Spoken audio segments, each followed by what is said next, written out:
Sa iba pang balita, nananawagan sa publiko ang hepe ng PNP Kawayan na huwag magalit o magtampo kung sila man ay matiketan dahil ito anya ay para sa kaligtasan ng lahat.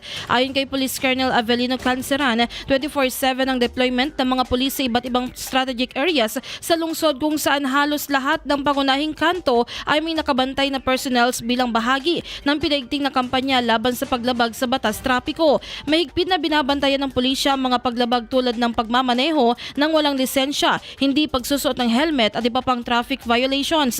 Katuwang ng PNP ang Smart Land Transportation Office, Highway Patrol Group at POSD sa pagpapatupad ng mga umiiral na batas sa kalsada.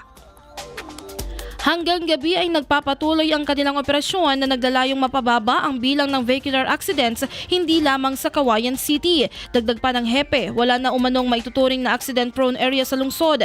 Dati aniyang kabilang sa binabantayan na ang kahabaan ng Minante 1 hanggang Nungnungan at bahagi ng Alinam. Subalit dahil sa mga inisyatiba ng lokal na pamahalaan ay maliwanag na ang mga kalsada at mas ligtas na itong daanan. Pinalalahanan din niya ang mga motorista na maging responsable at magdoble ingat sa pagmamaneho. Aniya, ang mahigpit na pagpapatupad ng batas trapiko ay hindi para sa pagpaparusa, kundi upang masiguro ang kaligtasan ng bawat isa sa lansangan. Sa mga kababayan po natin o sa mga motorista ay iba yung pag-iingat lamang po. Maging responsable po tayo sapagkat mahalaga po ang para maiwasan po natin ang insidente o mga aksidente ang pangyayari with using motorcycle and other four-wheel vehicles. Ay iba yung pag-iingat lamang po.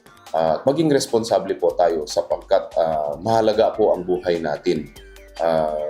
Isa pa, wag po kayong magagalit sa lahat po ng law enforcers or law enforcement agencies kung mahigpit po nating ipinapatupad itong mga panguhuli para ito po ay isang hakbang upang mapababa po natin ang vehicular accident dito po sa ating lungsod. Sa bawat isang ticket na ini-issue natin sa inyo ay nakakapagligtas po ang kapulisan at ibang law enforcement agency ng isang buhay ng tao. Yun lamang po, muli magandang umaga po sa ating lahat.